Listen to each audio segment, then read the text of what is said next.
I was stumped on how to frame this final until one study break I got to thinking. There are so many similarities between leadership development and making pour-over coffee. Mug in hand, I decided to run with the concept. Funnily enough, I found that unpacking the brew process not only pairs nicely with introspection, but can create more self-aware and capable leaders in the process. Here's how. We are the beans. Though it might come as a shock to no one, leadership begins with us, the leaders. Like each person that leadership concerns, every bag, every collection, and every roast has their own set of attributes that make them distinct and well-suited for certain endeavors. Each of us come with our own unique packaging that carries our strengths and potentials, and we are defined by the tastes and techniques of our creators. Only instead of roasters, we have parents. Both leaders and coffee originate from all over the place too.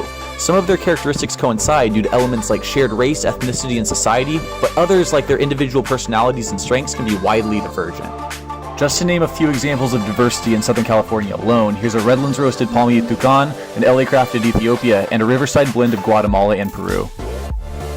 If our Briggs personality is roasted into us from birth, then the strengths that we develop are the accompanying flavor notes on our packages. My leadership, for example, is innately processed through my introverted, faux extroverted, intuitive, thinking and perceiving mind.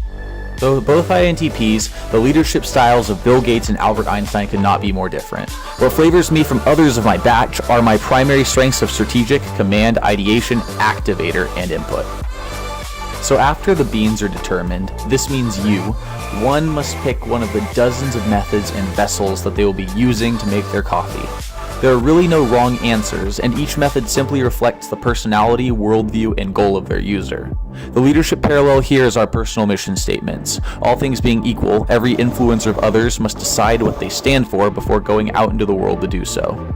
Paralleled by my Pario pour-over, my thesis is still a work in progress, but it currently reads to create intentionally meaningful relationships.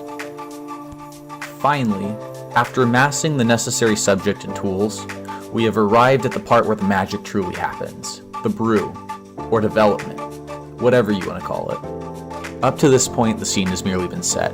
First, the personality and strengths to be showcased were determined, and then in selecting the means of presentation, it was decided how the qualities would eventually find themselves on display.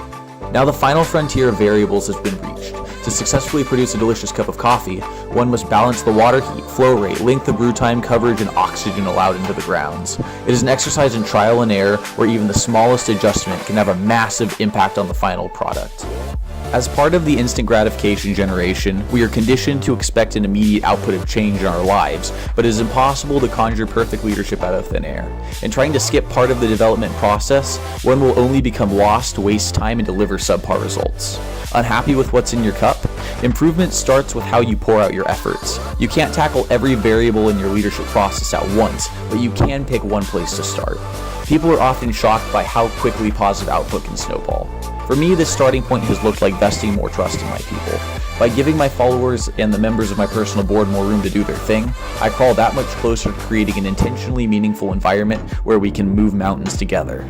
Your preferred vessel or brewing method may evolve or change entirely over time, but that's the beautiful part of making coffee. Take this process and go share your leadership with the world. Only you can do it quite like yourself.